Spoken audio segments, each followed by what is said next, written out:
they know with some friends and they bring them on board, and then 2-3 years pass, and then you see that, you know what, if a person is supposed to 50% of all the leads to register them into a regular program, he cannot do it because he doesn't have that sales ability. Or the instructor they put in the class, they're either too old, they're not energetic, they can't teach an exciting class, they're not really helping the student to grow the students. I've seen instructors who stand in front of a class and the class is very energetic, they teach an awesome class, but the students don't learn anything. Why? Because the instructor is not doing their 3-touch. Encourage the students, patting them in the back, bringing up their names and calling up with their names, paying attention to the students at the end of the class, not the ones in front, actually helping them to get to the next rank. A great instructor is an instructor that stands in front of class, does teach an exciting class, does teach an energetic class, but at the same time he can take a student from yellow belt to orange belt, can actually teach that students the technique he would require to move on to the next rank.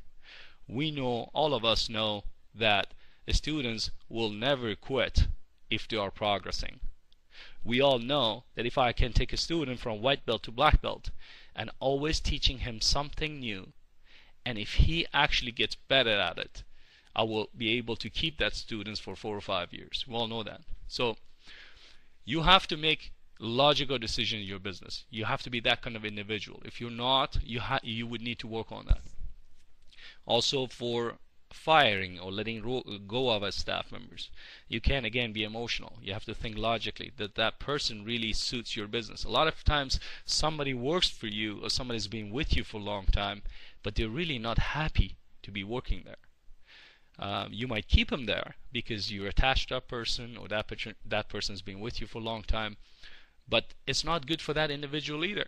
Letting them go not only is good for him, it's good for you. So you must think logical.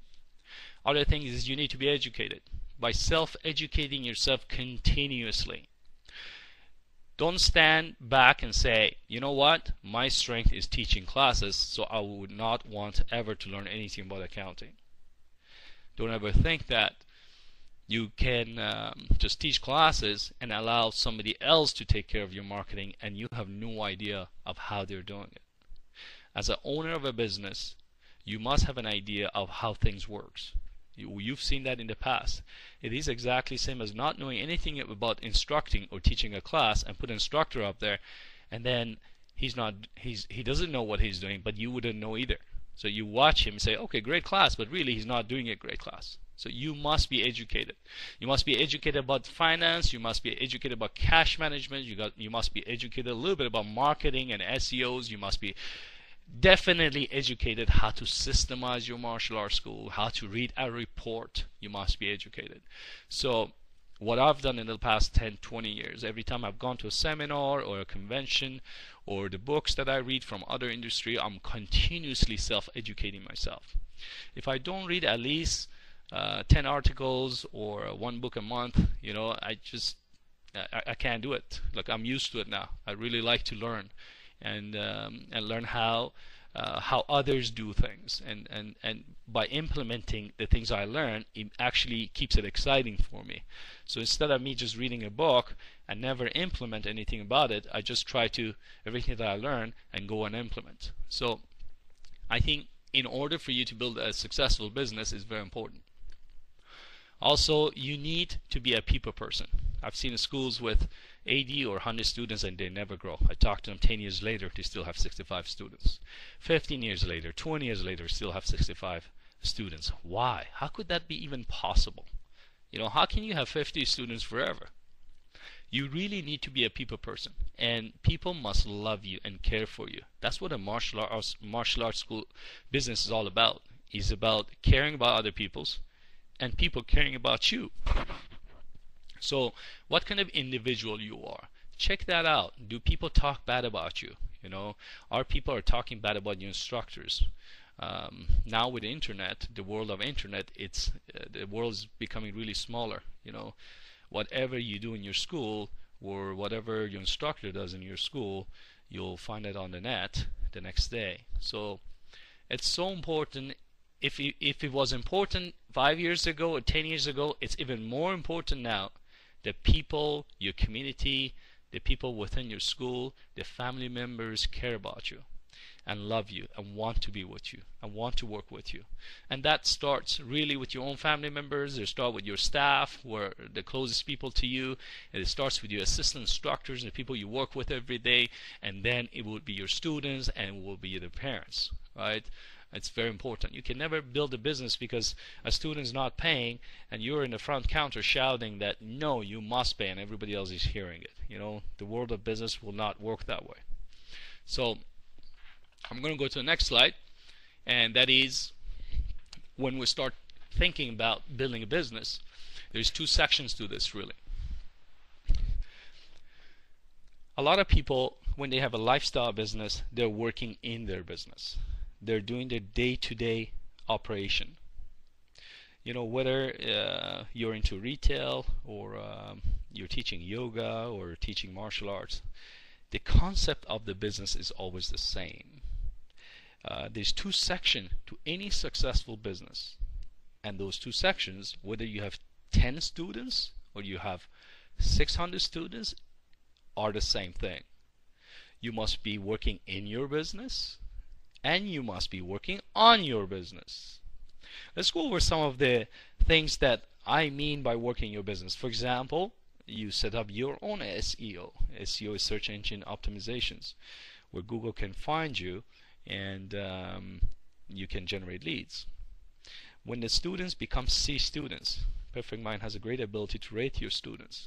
If they're C, that means in the last 30 days they showed up maybe only 1 or 2 times, and that would mean that they're about to quit.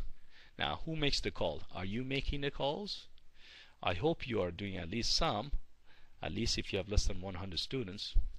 But if you have over 300 students and you're doing the C students calls, that means you are working in your business. Now, would you have to work on your business? I'm not sure. Let's get to that. Doing your cash day end every day, knowing that how much cash came in, knowing that the money is not getting lost, knowing that your system is working perfectly in case you're not in the school, the system still will continue working well. Calling other schools to inquire about your lessons. Do you guys do that? Yes? No? You guys call other schools, your competitors, and inquire about their lessons. It teaches you a lot. It really helps you. No, no, yes, no. Alright. Well, I got 3 no's. Okay. I would like you to do that today. You learn so much about how others are doing. A lot of times you might have, 150 students. You're still doing the same thing when it comes to marketing. You're still doing your advertising the same way that you were doing last year. Last year was working, but now today is not working. The first thing that's got to go in your head is that, what is it my competitors are doing? Maybe they're doing something that I don't know about and they're getting all the students. It's called market share. If you live in a community of 100,000 people, the market share of a martial arts school is about 1%. So say 1,000 students. In a community of 100,000 people, 1,000 students approximately are training in martial arts. If there are 10 schools in your area, each one getting 100 of them, and you're the 11th school, there will be nothing left for you. So you would need to know what your competitors are doing. And you would do that by calling them, by knowing how they're doing, what are the offers this month, this season, what are the programs they're teaching. Are they really gaining more market share than you are? Very important. Now, if you're doing that yourself, it's part of working in your business, and you should be doing that. Now, are you teaching really the classes that people love? I'm sure you are. That's the only way you keep students. When you teach classes that people love. It was 3 in the afternoon, summertime. I was sitting in a coffee shop beside my school, and I start seeing a student who is in this heated summer. He's carrying his martial arts bags behind his back, and he's dragging his feet to the school. I was sitting back there and I was watching him, and I said, what is it that really brings keep